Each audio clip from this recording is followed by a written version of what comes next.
So we are live now. Over to Madhu. Good evening, everybody. This evening, I welcome you all on behalf of IPPL to the third Sutapa Chaudhury Memorial Lecture. Sutapa Chaudhury was one of the founding members of IPPL. IPPL is the short form for Intercultural Poetry and Performance Library at Kolkata, which was founded in 2017, and we got the status of a registered body in 2018. Now, Sutapa Chaudhury was with the association. She was one of the founders. She created the logo of IPPL, which you can see on our Zoom. And she left us in 2022. And with a heavy heart, not really, because we know Shutapadi is still with us. I introduced Sutapa Chaudhury to all of you. She was a associate professor of English at Kanailal College, Howrah, and she was also a guest lecturer at Calcutta University. Chutapadi was a wonderful human being with a heart full of love and compassion. She was a poet, translator, reviewer, and critic. She was a multilingual translator, translating from and into Gujarati, Bangla, English, and Hindi. She learned Gujarati at a very late age, but that shows her, capacity, that she had such a grasp over the language that she not only read and wrote the language, she spoke it too, and she wrote poetry in the language. And she translated poets like Sitangshu Yashash Chandra, a very renowned Gujarati poet, into English. And she did many Sahitya Academy projects of Gujarati translation into English. And Shutapadi is still with us. There is no doubt about it. And today evening, we are here to remember her, to remember her work, to know more about her from her friends and associates, and to celebrate poetry, which was the heart of Shutapadi. I knew Shutapadi through an orientation course where we met and we were together for a month. And I still recall those days with fond memory. And then again, back at IPPL, I always found her around as a elder sister, always with a big smile on her face, despite her health issues and troubles. She never let those come across. She was the first editor of the IPPL journal. So without much ado, I invite Noina De. Noina De is an associate professor of English at Maharaja Manindra Chandra College. She's also a member of IPPL, an author and a poet. And today I invite her as a friend of Shutapadi, who knew her for quite some time, to, help us know her better through her association with Shutapadi. I invite Noina De to speak on Shutapadi. Thank you, Madhu. Thank you, Nobunita, for giving me the privilege to be a part of today's program. And in the past, we have talked about Shutapadi. We all know how dedicated she was towards her work, her talent, uh, which were multifaceted. And what I would like to highlight today is Shutapadi's inspirational power. We know her as a good soul, we know her as a good friend, we know her as very, very hardworking. But at the same time, whenever I have had conversations with her, and I have had that opportunity to be quite close to her, because we've been knowing each other since the time when we were both young researchers. And later on, me and Shutapadi, we were teaching in Calcutta University as guest lecturers. So whenever we had this, whenever there was an exam going on, we would be invigilating together in one room. And it often happened, when these large MA classes were being divided into two for convenience, because so many students couldn't fit into one room. So it was like, I would take one class, one half, and she would be taking the next half, and again we will interchange. That was how classes used to be conducted. And during one of our invigilations, I remember, we used to talk on various things. We used to share stuff. And then one day she was telling me about her experience at Bhavnagar University. You all know she has taught for some time at Bhavnagar. And I was from that moment on, I had a very different perspective of her. She was something more. And she told me how one day when she was going to leave after classes, she found a few men coming into the classroom, getting into the classroom with boxes. She could have left, but she thought it is better to stay on and ask them what were in those boxes, what they were trying to do, what they were going to do. And they said that these boxes have snakes, and these snakes have been brought in to make this was a kind of an awareness program to make students aware of the behavior of snakes and so on. Now, she had no idea that this program, this activity was to take place. And then she thought, no, I will not leave. She could have left because her class was over. She did not leave. She thought, why not go in and see what they are going to do, because my students will be scared. And sure enough, what they started doing, these men started doing, they started bringing out these snakes from the cages. And they wanted to convey the message that all snakes are not scary. All snakes they are not, they don't cause some fatal injury.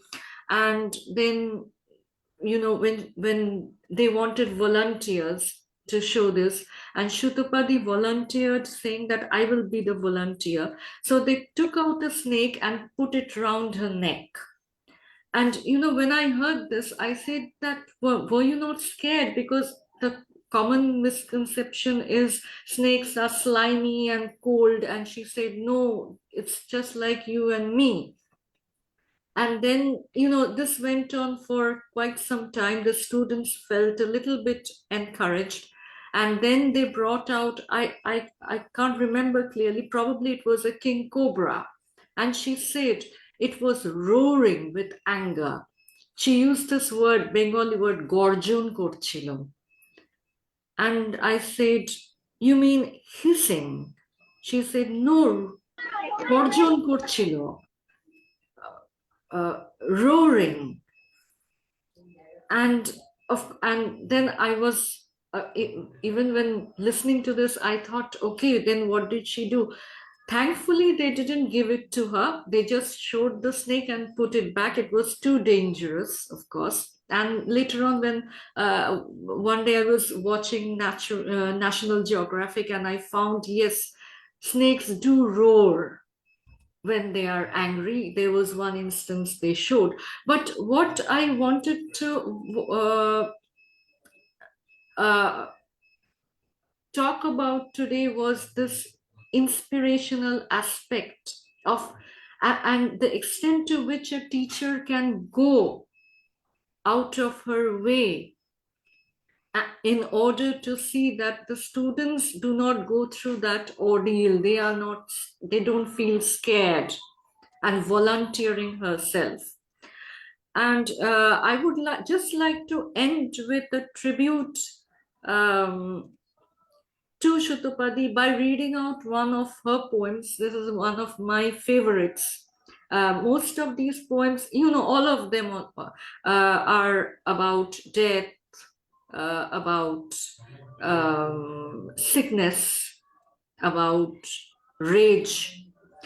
And this poem, Braveheart, is also about all these, but at the same time, it is about the undying spirit. Brave hearts don't survive the vicissitudes of dark life, ogling in sadistic anticipation, lips licking their weight just round the corner, ready to pounce on unsuspecting life. Brave hearts die an easy prey, dreaming of a better future, always elusive, forever eluding, deceived, abandoned, outcast. Yet brave hearts survive still, dreaming, just yearning for an impossible existence, a future never felt. Brave hearts carry on the everlasting life in a chimera called death. Thank you so much.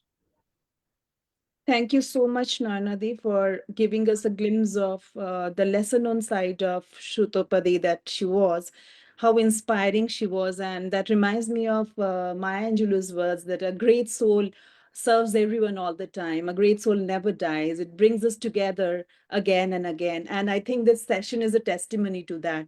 Shrutopadi brought us together yet again. And the ripples she creates, even in her absence, will never fizzle out. Now I'll invite Shayantanda to introduce our guest speaker for the evening, Lakshmi Kannan ma'am. And before that, a bit about Shayantanda.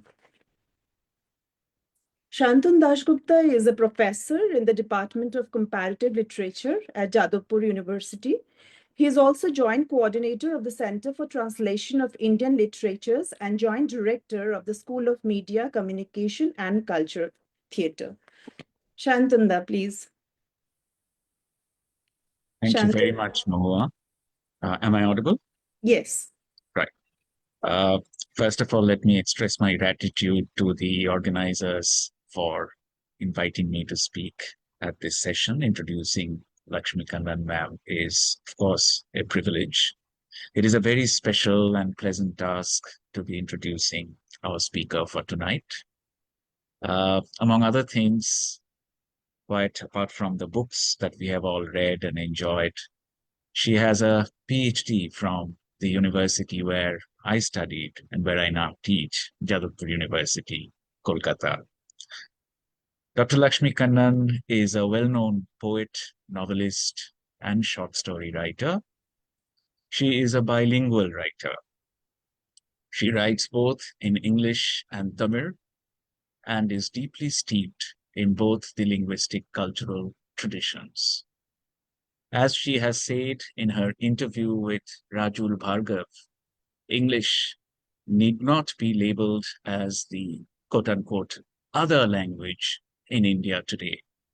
It is a language which many Indian writers wield with felicity today, and she is surely in the front line of that group of writers. Dr. Kannan is also a translator, having translated T. Janakiraman's writings, and indeed her own writings from Tamil into English. Her own short stories have been translated into a number of languages, including Hindi, Marathi, Urdu, French, German, and Malayalam. Her recent books in English include Nadi Stuti, 2024, and Sipping the Jasmine Moon, 2019, both collections of poems. Guilt Trip and Other Stories, 2023, and The Glass Bead Curtain, 2016 and 2020, which is a historical novel based on the Madras Presidency during the British rule. Guilt Trip and Other Stories was declared the best book of the year in the India section of the annual bibliography compiled by Shyamala Narayan and Payal Nagpal for Literature Critique and the Empire, which, as we all know, used to be earlier called the Journal of Commonwealth Literature. Though Dr. Kannan works with a number of themes, one cannot but mention one theme that runs through her oeuvre: the status and predicament of women in society in India as well as abroad. She vociferously critiques the disinheritance of women, gender stereotyping, and discrimination against women at home and in the outside world in her writings. Dr. Kannan has won numerous awards and recognitions.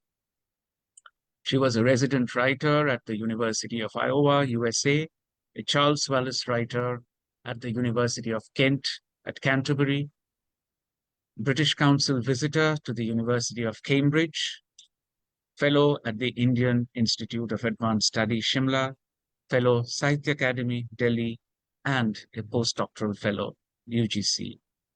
She was also a delegate to the International Feminist Book Fairs at Montreal, Canada, and Amsterdam in the Netherlands. As Professor C.T. Indra has perspicaciously pointed out, as a Tamil from Karnataka living in Delhi, who has traveled widely across the world, Dr. Kannan weaves in the dynamics of both the local and the global efficaciously in her writings. Dr. Kannan taught English on the faculty of colleges in Delhi, Kolkata, and IIT Delhi for several years, after which she joined a multinational corporate organization as a senior writer and language coordinator. She has also been, among many other things, the vice president of the Poetry Society, India. We look forward to hearing from you, ma'am. Thank you.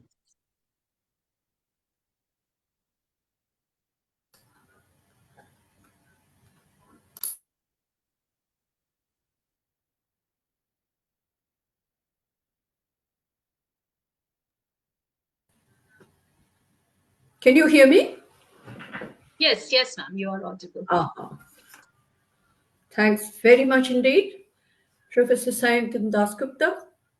What a lovely connection I make today with Chaudhury University. I have very fond memories of doing my PhD program in Chaudhury University in the late 70s. Thanks very much indeed for your exhaustive and very detailed introduction. And I thank IPPL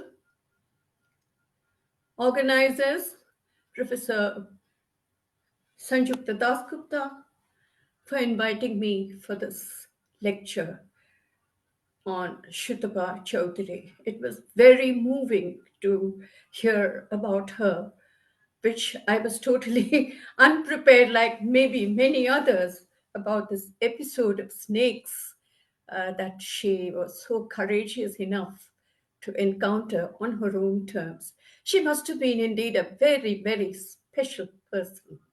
And it's such a, it's on a, I mean, it's so difficult to come to terms with the grief of losing somebody who built up IPPL. Like we went through this anguish when Dr. H.K. Cole, the president of Poetry Society, also passed away during COVID. Thanks, Dr. Nishi Pulugupta, Secretary, Coordinator Navneeta Sengupta, Madhu Srivastava, and Mahua Sen for facilitating my preparation with all the 100 details that get into an event. It is a real honor to be speaking on this occasion. I take this opportunity to talk about poets who have ushered in new trends in poetry by their courage, the regenerative force of their language, and their efforts to restore dignity to womanhood. In addition, they have taken the feminist movement onward to larger humanitarian concerns, all of which are manifest in their poetry. Their poems on the pandemic and migrant workers would live on as moving records of a historical point in time when that left us numb with shock. For each poet, I would share a few points from an author's note because it tells us about the intent of that author in writing a book. Of course, it'll be very, very brief for each poet because I think you can call me foolishly ambitious for trying to talk about 8 poets, but where would I get this opportunity to at least introduce you to their latest titles?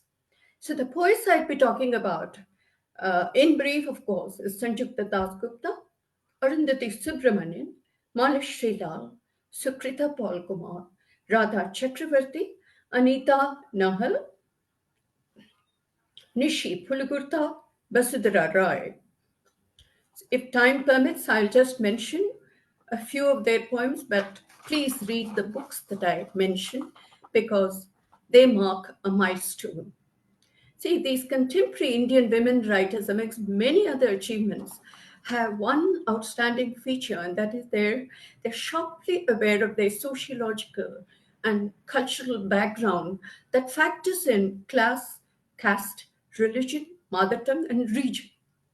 In addition, it has brought about, in effect, it has brought about what we can call a female gaze. Just as we used to use the phrase male gaze, there is a female gaze. And these poets and artists are forging a new way of communication to voice their thoughts and emotions. It entails a quarrel with an old use of language that precipitated an outdated, reductive way of looking at women, which is not in sync with our times. And this is where I would, cite each poet for the kind of language she uses, along with a very new perspective. I begin with Sanjukta Dasgupta for a good reason. A poet, academic, critic who's won multiple awards. Her book Ekalavya Speaks marks many milestones.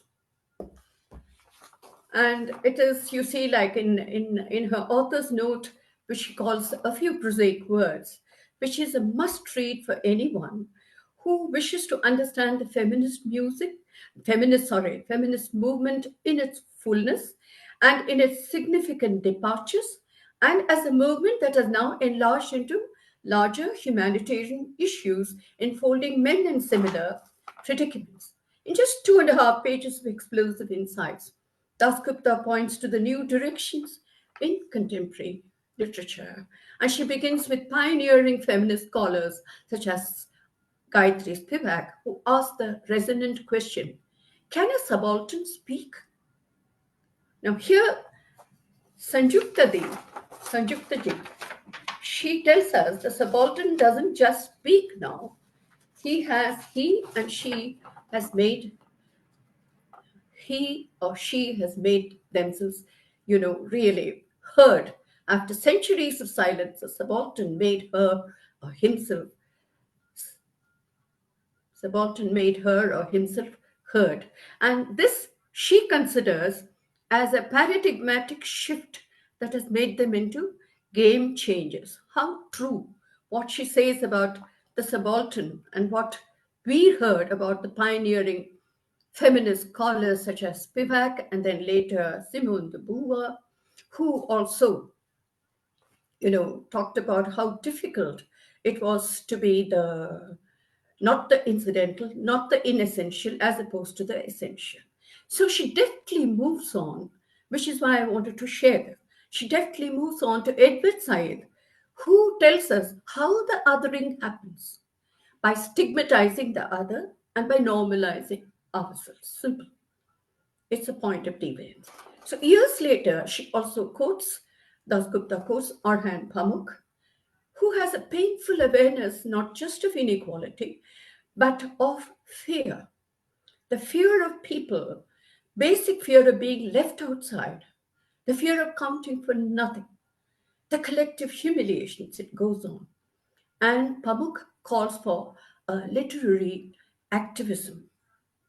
So does Dasgupta, when she states, I quote, many of the poems in this volume address the deep-rooted prevalence of systemic marginalization of citizens of our country on the basis of, as I said, caste, class, whatever.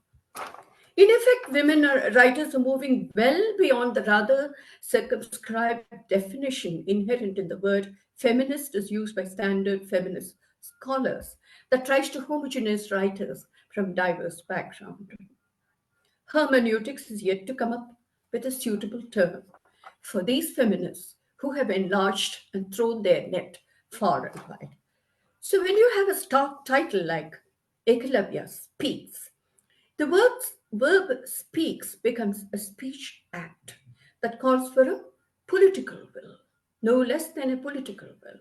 It has always been a political leap the leap from silence to speech. Now, this is seconded by Radha Chakravarti's poem, The Severe Tongue, in her latest book, Subliminal. And she has a poem on Kona, whose other name was Lilavati. And I believe she provoked the masculine, the male establishment by her prowess in astrology. So, and her tongue was cut off for silencing. This is an example of speaking. Ekalavya speaks is a dramatic moment for a subaltern to speak. In Dasgupta's book, Ekalavya evolves as a ruling metaphor for women and men alike. It is no surprise that women within patriarchal households operate within a prescriptive silence. What happens is interesting.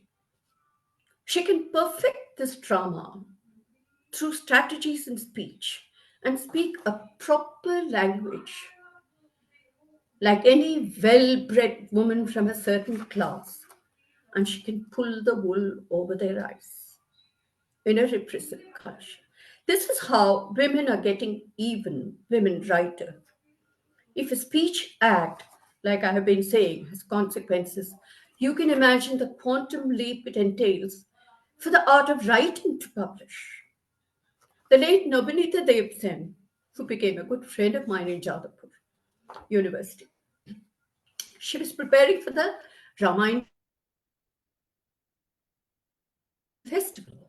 And she visited all these small towns in West Bengal, Digha and Midnapur and other places to listen to the rural women who listened to narratives of Ramayana around a fireside.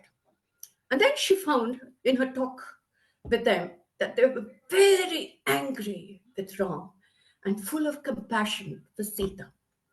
To Nobinita Dev, personally, they would say, Pakandaram, Papishtaram. And then they'll ask her, no, don't write. We are just saying it, don't write. That again is a quantum leap of courage to write about what you know. So here is Dasgupta, who comes armed with her own kind of ammunition. And if you ask me what they could be, it is satire, wit, pun, and a savage sense of humor that slices through sham, pretense, and posture. It strips them bare till the social structure stands exposed for all its flaws. Humor is actually, have you noticed? It could be a very, very serious thing. It can take up very serious things. And behind that easy laughter lies the flash of an understanding, exposing centuries of injustice. Let's just look at her book, where Shakespeare and Kalidasa come on one page, if you please. And William Shakespeare has invited Kalidasa to the Globe Theatre at the dead of night to watch millennial Hamlet that braided Shakuntala and Ophelia. Kalidasa said, William, why do women suffer so much in your plays? Mine are no better, although I wrote even before her great grandfather. Shakespeare laughed. Like the original sin, women are born with a malignant tumor, original sorrow. It regrows every time it is removed. Kalidasa said, I know. Let's return home and ask God. They asked God. God smiled and said, humans are beyond my control. That's the way she communicates on various other range of themes. And one is about, again, woman, a woman in the world and a woman at home. So any of us who've been out on programs, we are given this decorous word, resident. It makes you turn it around its head and see what this resident means. So in the world, she's a smart Indian woman. I drive my car to work. I drive my kids to school. I cook, I clean, I mop, I wash, I pick groceries, I iron clothes. What happens to her when she comes home? I am a good Indian woman. She better be. If you're a woman, she better be good. I pray all the time. I pray in silence, hear my prayers. I pray for freedom. I pray for words. It goes on. So the next natural choice of a poet who I could compare with is Arundhati Subramanian. And between the two, I find Dasgupta very, very political in her this thing. And never for a moment she forgets that her satire and her humor and her pun will reach the message the way it should be. That's Dasgupta. May her tribe increase. With Arundhati Subramaniam, the award-winning author of 13 books, who needs no introduction, let's see how she writes, uses her wit. There is one poem that says, singing of catabolic women. We are passionate, ironic, angel, demonic, clairvoyant, rational, wildly Indian, anti-national. We have kissed in the rose garden, been bells of the ball, hidden under bed covers, and we've stood tall. We don't remember names, we don't do Sudoku, we are losing EQ and IQ, forgetting to say please and thank you. Both of them have this tongue-in-cheek style in their satire that helps them shape their iconoclast. I'm moving on to Manishri Lal, who has this first book of poems, Mandalas of Time. And we have all known her. Who doesn't know her? Who doesn't respect her? Because she's one of the best critical voices that we have been reading and growing up on. So in her author's new title, Poetry, the Healing Touch, she titles it as Dualities and Multiplicities. And she has a poem on the woman migrant worker, which again has lines that are used with a telling effect. Just a moment here. Is this a phone from the IPPL? Nothing. No? Sorry. In the migrant worker, woman migrant worker,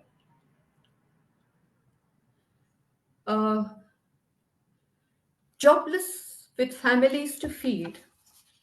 Just give me one. I wanted to zero in on that line. It's a poem based on a real news item of a migrant woman worker who gave birth to a baby on the roadside, rested for an hour, and continued the journey with the newborn from a very long distance. Yeah, Nashik to Satna. The line that stands out is, she trudged towards a mirage called home. They all trudged towards. Did a woman choose when her man decided to walk? Shakuntala's journey, her womb ripened by 9 months, was not anyone's concern.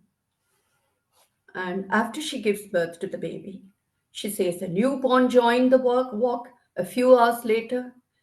The mother's crumpled womb was not anyone's concern.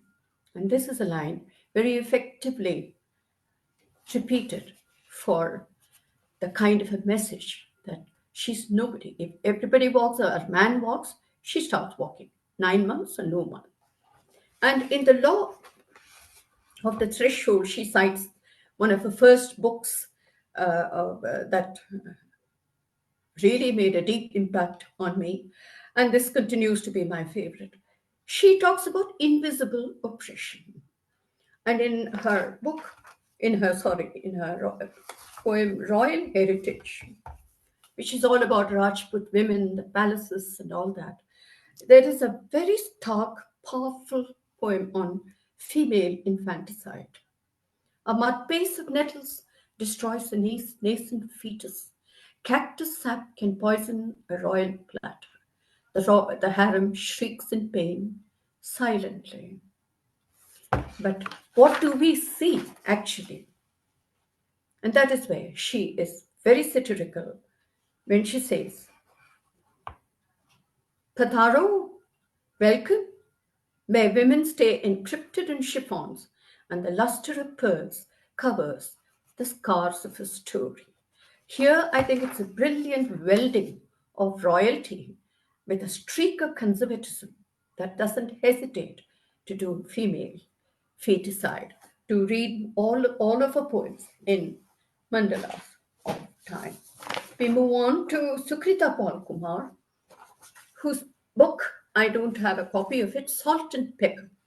Salt and Pepper, again, has a language use that is something that really is, comes to her help and comes to our help in understanding just how you react to a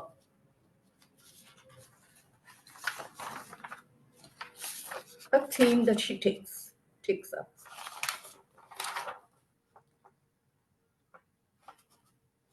If you give me one moment, I'll have there's a poem on brutal partition, on the brutality of partition. And then it is about a letter which arrives much too late when all is over. Everything is over. And the letter postmarked, I'm quoting her poem, stamped and delivered it. The poem is called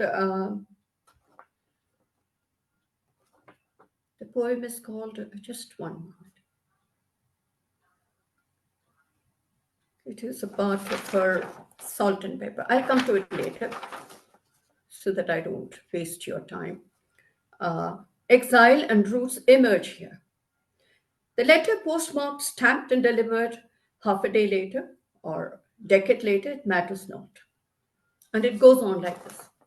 Kake, my own, take me back to my Bhatinde.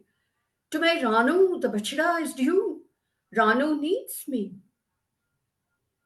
And dipped in Jinnah sweat, the pen sliced the land of 5 rivers, giving birth to the 6th. This poem is called Cold Storage, aptly. So you see how she has loosened up the language of English so that it's very relatable to readers in English and Punjabi and Hindi. And these speech rhythms, it's a very bold move, and many writers are doing it, and that is the way it will assimilate the tonal ups and downs of other languages, regional languages. That is how, I feel it would be enriched if you can do it very, very well. So she has done it, and even if it's a gardener or ourselves, we like to loosen up the earth around a plant to let it breathe. Another example is from her series of poems called We the Homeless. For those of you who don't know this detail from her background, Sukrita has been working a lot for the shelterless people, the utterly deprived, destitute people. She's been working for them. So here is a poem which is called We the Homeless. They don't have a home. And doesn't it ring like we the people from our constitution drafted 75 years ago for social justice, amongst other things? And this is about illiteracy. There's no literacy given to the deprived people. The poem goes on like this. A little boy. Sabji, said the boy from Badai, teach me to write a letter my old ma can read. She never went to school, Sabji. And remember, Sabji, I won't learn to write what she can't read. Now, this had me really astounded. What could that language be that she cannot read, and what would you write? I had this kind of a predicament, which made me rather, ashamed of my movement, because, my book that Professor Dasgupta mentioned, Guilt Trip, is dedicated to my house.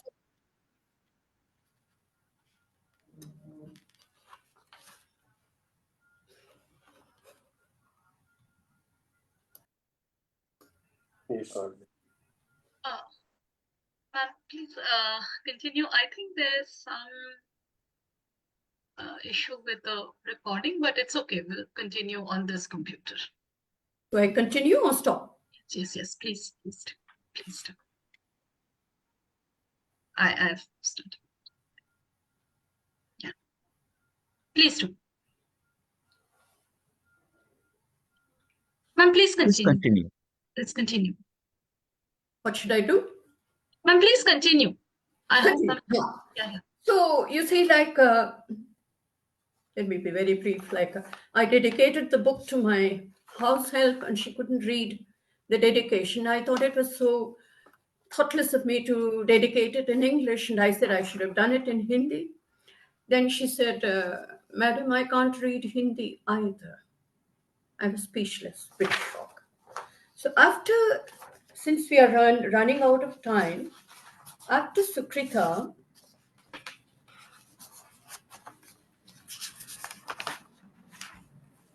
we have Radha Chakravarti again, and since we are running out of time, I will just read one poem of hers.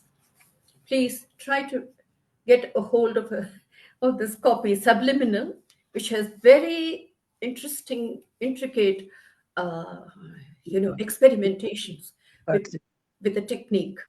So the casket of secret stories tells you. Can I go on? I hear other sounds. Can I go on? Yes, ma'am, please. The casket of secret stories is about paner bata, bell metal casket that women have their betel leaf with supari, lavang, ilach, sometimes a dash of dukta. Forbidden tobacco loaded with silk, loaded with sin, mouth-watering ritual, daily rite of chewing with relish, the secret mortals of women's inner lives. Now that is what, like in language, they're getting even with their strategies. Women are also getting even with a repressive culture, with their own kind of a strategy. Now in Calcutta, Jadavpur, I had a colleague and a very good friend, a Bengali girl, who was newly married, and she was delighted when she was on very friendly terms with her mother-in-law. She used to tell her mother-in-law, "Ma, your breath is so freshly scented. You smell so good when you speak." Then her mother-in-law told her secretly, it's all the dokta, the zarda, the tobacco that I use, and she inducted her into the tobacco. That is woman bonding for you. So after Radha Chakrabarti, we have Anita Nahal. Very briefly, I will tell you about her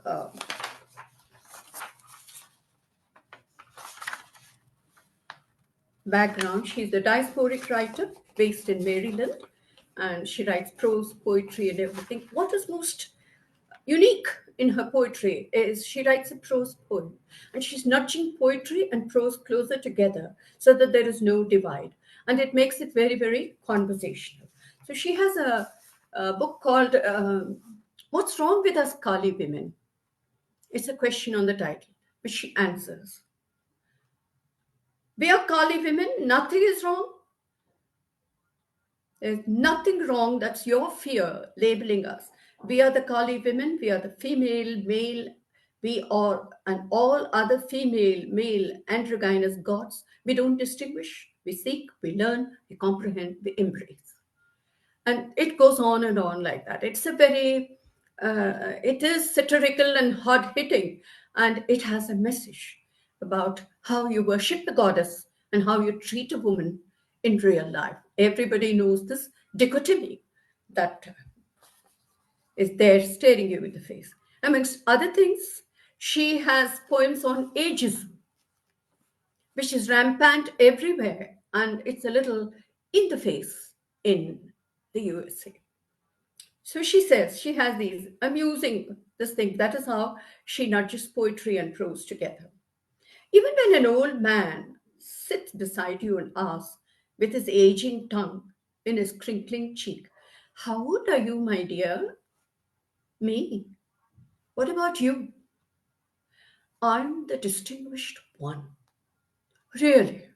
I only see furrows, crumples, and sags. And I ain't your dear. Don't you know it's rude to ask a woman her age?" Well said. And she has poems on Black Lives Matter in this. I don't have a copy, but the title is "What's Wrong with Us, Kali Women." It's a very powerful. And your own Nishi Pulugurta, secretary, she has a book of poems from which I like one or two poems very well, very much, because they again take up the migrant worker, female worker, and the woman on the street that is attacked. And in both, she is mocking at the idea of goddess, worshipping the goddess in some abstract form, and the way we treat a woman in this thing. And Nishi now also has a collection of short stories called Framed. That's the latest book. Another interesting point about Nishi Pulugurta and Nabanita Sengupta, your part of IPPL, the whole setup. Both Nabanita and Nishi, they have edited an unusual volume of stories called Bandaged Moments.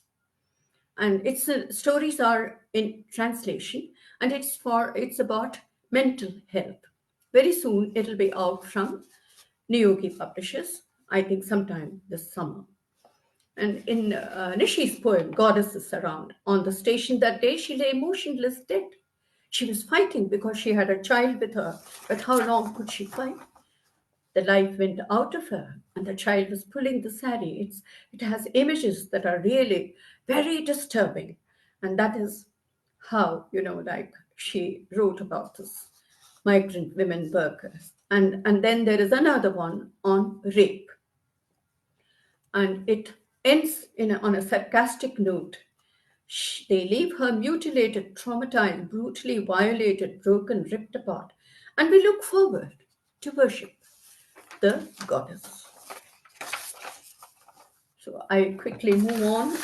This will be the concluding poet, the youngest poet, Radha Chakravarti.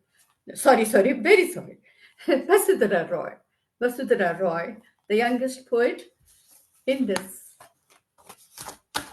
set of poets that I read about. She was born in 1986. Her collection, titled A Blur of a Woman, again has a language use that is really, it's not only new, it has something to say about the feat that she achieves, the triumph that she achieves is. It is like Basudhara Roy looks at another Basudhara Roy from the eyes of the society. And even her, her author's note is called "I Write from the Body." And it had me wondering about, remember, we all wrote reams and reams on our papers and answer books on Shakespeare, and character is destiny. And we used to use this phrase, right, left, and center. It was attributed to Heraclitus, the old Greek philosopher who lived many years ago. I think if he was around here, he would have tweaked the word character destiny to say physiology is destiny for women, because the society and the culture cannot separate a woman from her body. And this is one of the unusual points taken up by Basudhara. And look at the way she unfolds it for you in the poem Dukkha. This is no ailment, just the weather. The wind is in monsoon like the river, mulatto hued and gasping with mud. It isn't thyroid pills or BP monitors. And no, one isn't undersexed either. Try forgetting my hormones for once. It goes on. And this language use is so hard hitting, it hits you between the eyes. One other, for lack of time, I would recommend read all the points, of course, is a brilliant deconstruction of the way language has dehumanized women in various ways, even in uh, uh, Tamil. In Tamil, she, you see, a woman is referred to mostly by the husband and in-laws and others as aval, she. And whenever a man tells me, Madam, please sit down, please have a seat, have coffee, aval pannuva, I'll say aval has a name. So that is something that she deconstructs. Of all pronouns, she recognizes the second person as the backyard, unschooled in the egotism of the singular I, otherness unabsorbed into the plural we, personhood suspicious of a she has been you. So do read her poems for the way she uses language and the personhood that is denied to a woman in a conventional language. All of these women have learned how to use their indignation, their moral anger. Like I began with uh, Sanjukta Dasgupta, her wit, satire, pun, laughter. She makes you laugh, but actually you're angry. And if Sanjukta Dasgupta's indignation would be described in Tamil, it'll be called, it's a moral indignation. It'll be called Dharmika Kobam. It is in its right place, and it's true that she is indignant for the right causes. Fine poets, each one of them. And they bond over the quest for dignity in womanhood, for a meaningful context in life, all of which can only come about by creating their own space and their own language, which they have done more than one expects. So do read their books that they have just put out. And it is, I apologize for the lack of time, so I've just been mentioning just a few of their poems, but do read all their poems.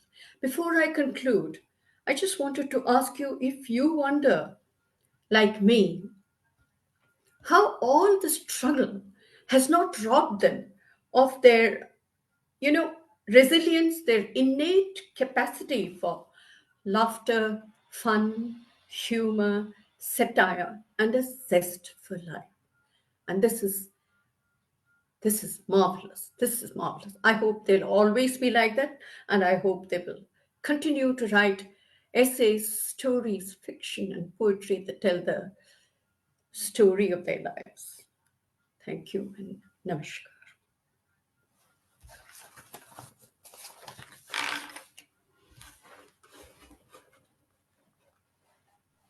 Thank you so much. That was so enriching. Um, may I now request Shantanda once again for his concluding remarks, and then we move on with the discussion after that. Shantanda, over to you, please. Thank you. Thank you, Lakshmi, for that amazing presentation.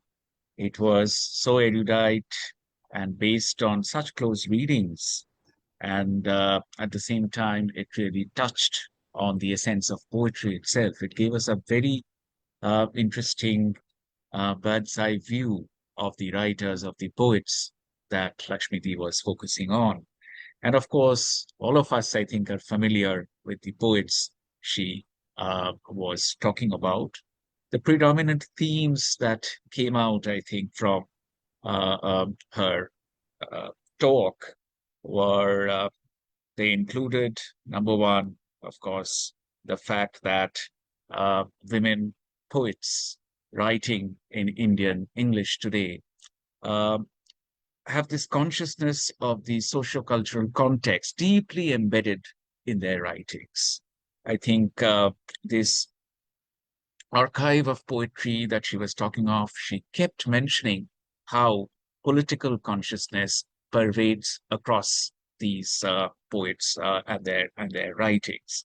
The question of female agency was again something that she explored to a great deal among the poets, because for instance, when she was talking about Malashri's poem about the woman migrant worker, and the whole question is of agency of women. Did the woman have a choice, or who was deciding? Does she have a voice to take these decisions? The same theme again comes up in other poetry as well.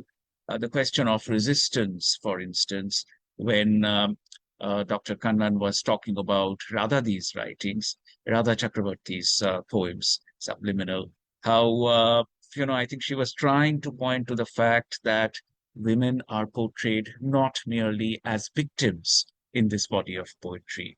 They are not victims, they are not superheroes, but they are people who resist. And by resisting, they manage to strike back at the oppression in all its different forms.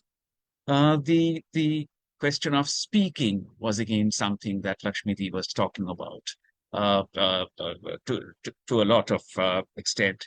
How Shangyuktadi's book of poems, Eklavya speaks.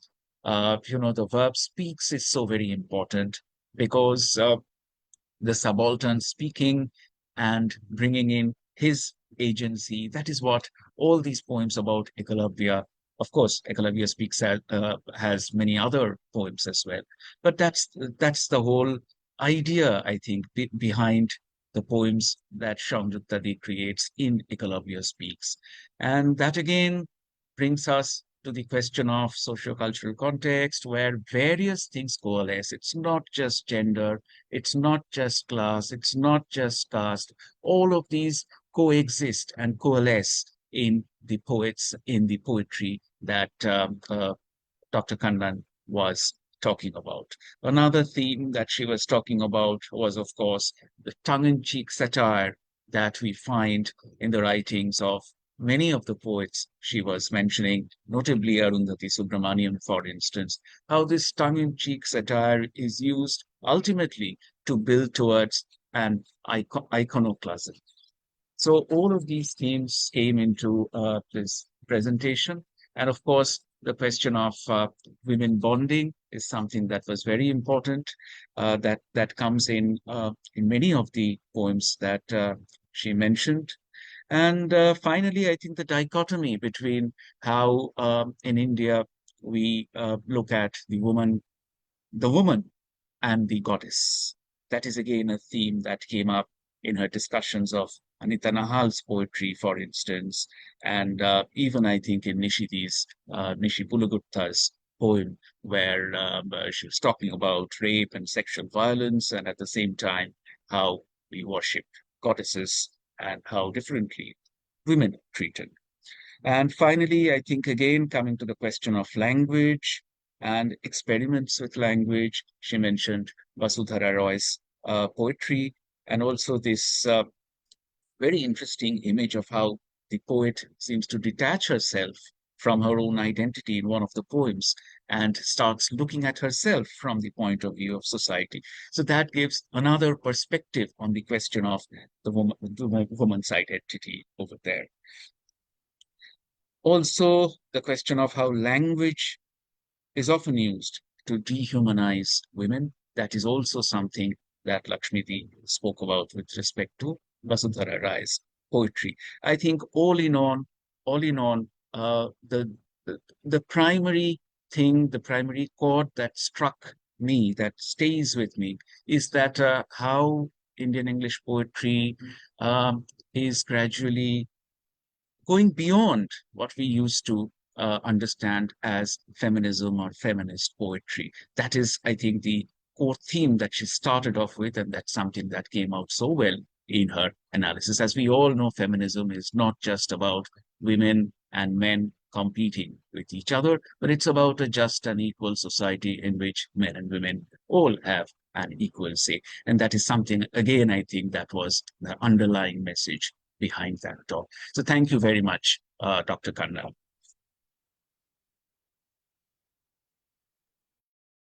Thank you so much, Shantanda. That was another such an enriching concluding remark. So here we are at the almost towards the end of today's event, and Lakshmi ma'am had been so eloquent in bringing out the women poets, the voices that we need to hear, and she had brought them out so well. Uh, Equally, we are enriched by Professor Dasgupta's concluding remarks, where he brought out, where he emphasized on the strands that ma'am had been talking about. And I'm sure all our audience here, as well as on Facebook, they have been enriched by this talk. We have a Q&A session, but I think more than questions, here are applauses for today's talk. I'll just read one comment from Nikita, which is a longish comment, where she mentions that she wanted to say that during her Charles Wallace Fellowship in Scotland, she had the opportunity to spend 2 weeks at the University of Kent. So cool to see that ma'am has been a fellow at Kent. Canterbury keeps coming back in my new writing now. Loved this session. Navanita, Yes, Gopala. I have a request to Dr. Kanan that she should read at least one of her poem, short poem. Yes, sure, Gopala. That's an excellent suggestion. We would all love to hear her poem. Exactly. And please, if you can. It's so out of place, really. Are you sure? Yes, it's Yes, not at all out of absolutely. place, because we are talking about women poets. About women and poets. Exactly. really love to listen to you.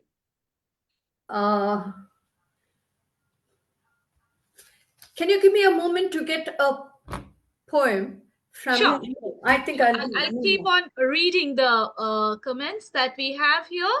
Also, if any of you want to unmute yourself and comment or say a few words about this evening, you're more than welcome. We have Professor Malashri Lal here. We have Professor Radha Chakraborty here. We have quite a number of other poets as well. And we also have members of Shuttapadi's family. So anybody, if you wish to say, speak a few words, you're more than welcome. I got my poem. If this is the moment, I will read. Yes, ma'am, please read.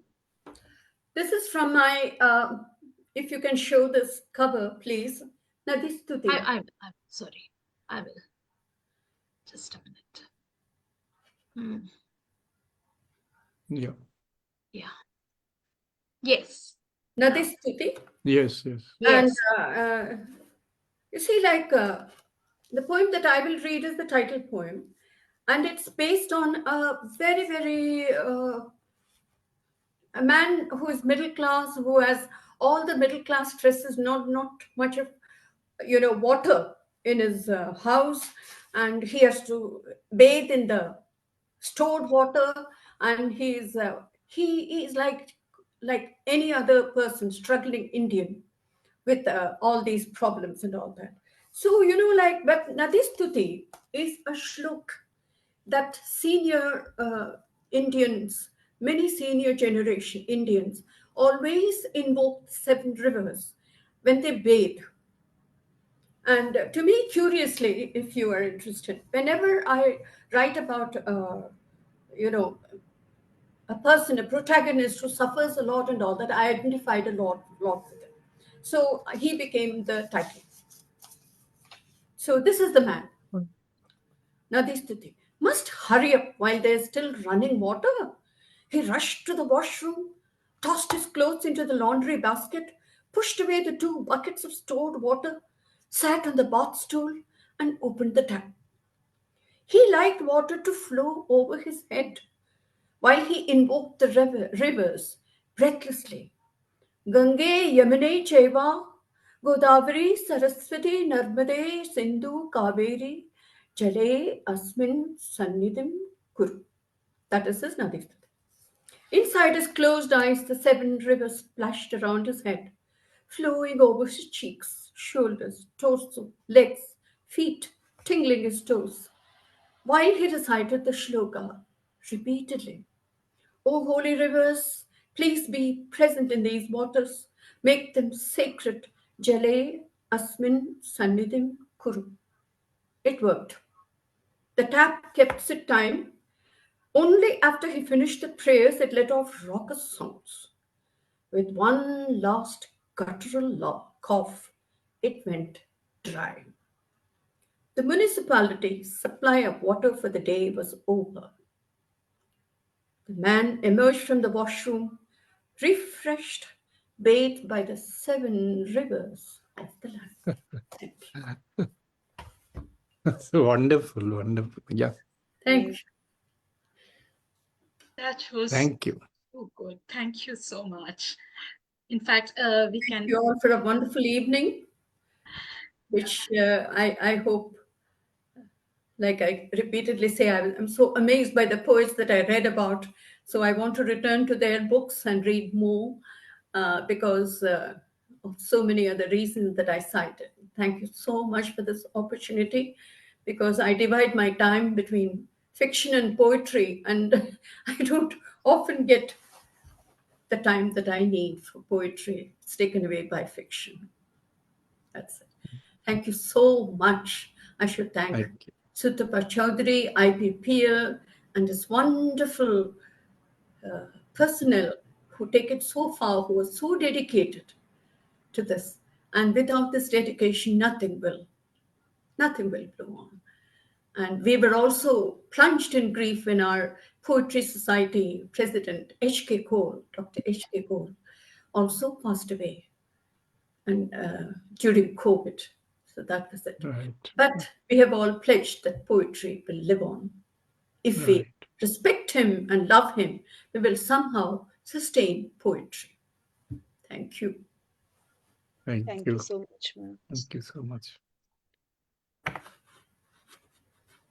Do we have any more questions, Navonita Di? No, we don't have any questions here. But yes, would anyone like to say anything, make any comments? Or otherwise, then may I invite Mahua for the vote of thanks, please. No more questions? Thanks, Navonita Di. On behalf of IPPL, I take this opportunity to extend my profound thanks to the President Sanjukta Dashgupta ma'am, to my co-host Navonita Di and Madhu Di, my gratitude to Lakshmi Kannan ma'am for taking out time to enlighten us through her engaging talk. That was such an engaging, insightful, important talk, ma'am. Thank you so much for Thank taking you. us My through pleasure. Thank you so much. the landscape of contemporary Indian women poets, highlighting their female gaze, as you pointed out, the female agency that Shayantunda rightly pointed out. Heartfelt gratitude to Shayantunda for encapsulating it so beautifully. And I also thank our audience for taking out time on a Sunday evening to be with us. That really means so much to us. And coming back to Shutopadi, whom we have dedicated this session to, Shutopadi, I believe, is eternally present in our IPPL endeavors. She has not only touched our lives through her obra, but also through her humaneness, through her indomitable courage that Noinadi pointed out. And she'll always remain etched in our memory. And it's a reminder that memory, like water, is both a solace and a chaos. And through exploring its flow, we find that holding on to the beautiful memories of people we have lost in this physical realm, people who have touched our lives in some way, is central and fundamental to our existence. And the river flows on relentlessly, experiencing, I think, our experiences a metaphor for life's indomitable transit. So Shutopade's incredible obra has immortalized her. And on this note, we pause here until we meet again. Thank you so very much to each one of you. Thank you, Maha. Thank you. Thank you. Thank you so much. That we really had a wonderful